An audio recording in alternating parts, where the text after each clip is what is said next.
Talking a lot about inflation. We just got those final numbers in Germany. We got the inflation numbers yesterday in the UK, inflation in the US. So, of course, Nigeria, inflation figures also just coming out yesterday. And we're seeing it, headline almost at a 29-year high, 34.8%. November was 34.6%. On a month-on-month basis, though, we did see a slight deceleration, 2.4 from 2.6. And across the board, even year-on-year for food, 39.84 was 39.93 in November. Such is the case for core and food on a month-on-month basis. Also in the news, the FIRS has been given a new target for 2025 of 25 trillion naira to bring it in. That, of course, is what the National Assembly is proposing. They have exceeded their revenue goals for prior years. 2023, their target was 11.56. They brought in 12.37. 2024, they raised it to 19.4, and it was 1.6 trillion, and so we'll see how they perform for the fiscal year 2025. All right. Also news. I think Chika Mbonu, of course, is here to discuss with us these updates, as well as we've got some breaking news on a couple deputy governors at the central bank that have been reassigned in terms of their positions. So let's get into all of that. Chika, good morning to you. Thank you so much for joining us. Good to see you. Good to see you. So, inflation is something you've discussed. What is new? I know, right? The prices keep climbing. What is new? I mean, the news would have been if December the inflation didn't, spike up. Right.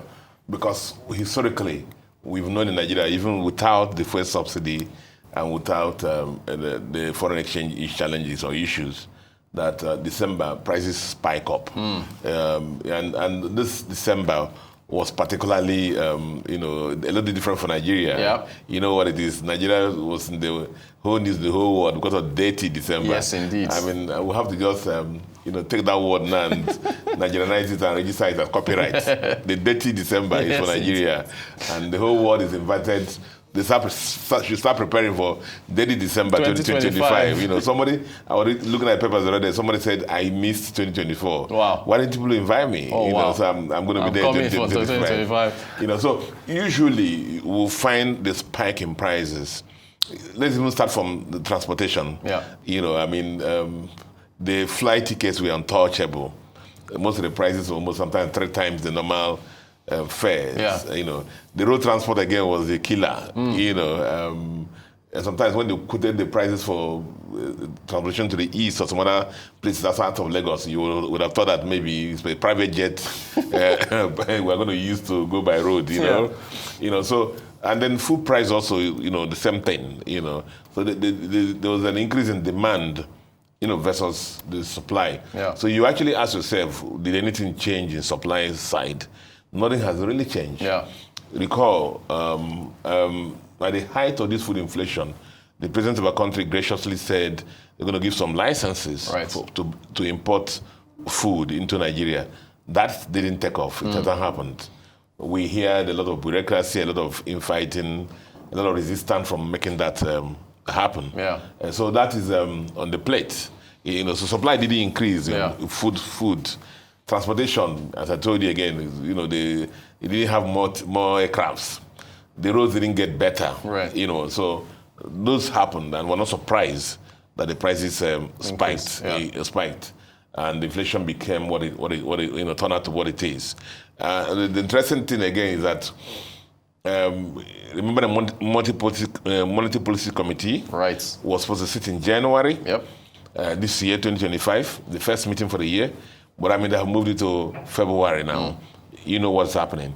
Nigeria is to rebase the inflation base and GDP. And the GDP. Yeah. And now, let me say one or two things about that. Of course. Now, the inflation base that we've been using, I think, has been on since 1998 or thereabout.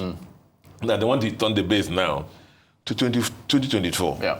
Now, understandable, reasonable, because before then, we didn't have this quantum spike in prices driven by the foreign exchange, equalization and the fuel price, the fuel subsidy removal. Yeah. So you're going to compare like to like. So what do you see now is that if you use 2024 as the base, the incremental rate now will be moderated. if you see the figure of inflation, you say, Nigerian inflation is very low because the base has been changed. Yeah. But that can only impress people from Mexico who are far flung from Nigeria, or Indonesia who don't know what's happening here. Yeah.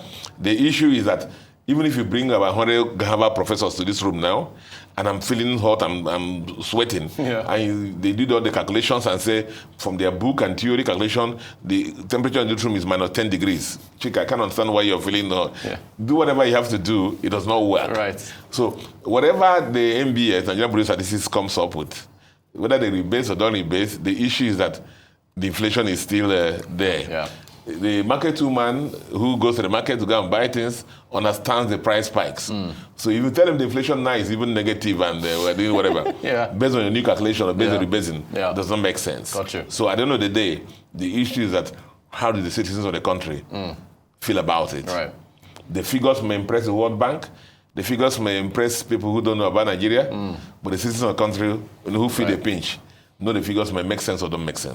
That's very, very important. Excellent point. Excellent point. Taxes. What do you make of the new targets for FIRS? When I teach credit, and I teach macroeconomics, when I said revenue, the revenue of government is driven by oil? Taxes. No. Oh, okay. No oil. That's what I teach. But I teach all over Africa. Yeah. As a revenue government is driven by what? Taxes. Okay. It's taxes. Yeah. The government gets revenue by taxes. Now, when I come to Nigeria, I will change my slide. I will change. Yeah. However, in Nigeria, it also includes oil revenues. Right. Because of the fact Nigerian government has direct interest on a lot of the wells and the IOCs. So they're direct shareholders on that. Yeah. So what I'm trying to make is that worldwide, the government revenue is driven by taxation. And I guess we have been raising a lot of issues in taxation in Nigeria. First of all, the tax net is very small. The same people who have been being punched and taxed regularly, and we said expand the tax net, make it not punitive, make it in such a way that people will come out willingly and say, we're going to pay our tax. The other thing also, tax, as I said in this program several times, is like government share in the company's citizens' revenue profit because they're providing citizens enabling environment to do their business. So if the roads are working, if power is there, if security is there, and everything is happening, businesses are profitable and they willingly pay that tax. Yeah. You can imagine if power cost in most corporations, which is about 40-45%, is substantially reduced now. Yeah, they're going to have more profits. Yeah, exactly. If you go and say we're going to increase your tax, people are going to willingly pay tax. Right. So that's basically what we're talking about tax. So we're not surprised that the revenue for the tax revenues for as done by Federal Inland Revenue Service is increasing. 25 trillion is still a trickle compared to some other geographies around us. In fact, they even mentioned that it's like South Africa around us. Yeah. They still can do more. I believe that if they can do double that. Right. So commend even the current leadership there also. I mean this is happening. Yeah. And they should incentivize more, provided the resources required to make sure that this happens. While this money is being, used for the good of citizens. Right. Now, the members of the House are celebrating it, I guess, because they can see in their own pocket they are driving the jeeps. Yeah. They are collecting the salary on time. Yeah. Plus allowances. Whereas a lot of the citizens are being owed salaries. Right. They don't have jeeps to go through the roads that are unpassable. Right. So let these taxes be collected and you for the betterment of the citizens. Of the people. Yeah. Chika, thank you for this update here. The change in designation within the committee of the governors at CBN, Dr. Bala Bello, Deputy Governor, Corporate Services Director, to assume the role of Deputy Governor, Operations Directorate, and then Ms.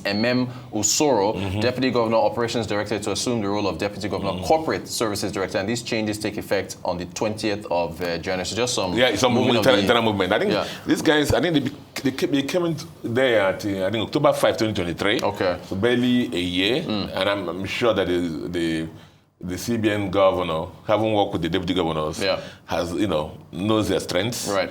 And then, understands that maybe, you know, this player can play defense. Yeah. This one can play an attacker.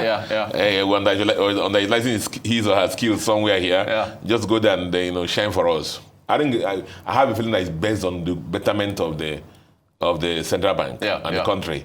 And so it's playing to the strength of the two deputy governors. You know, so I guess it's good for us. All right. We'll see how things turn out there. Arise business analyst Chika Mbonu, thank you for joining us to talk taxes, to talk inflation, and of course some moves there at the central bank. We appreciate your time, Chika, as always.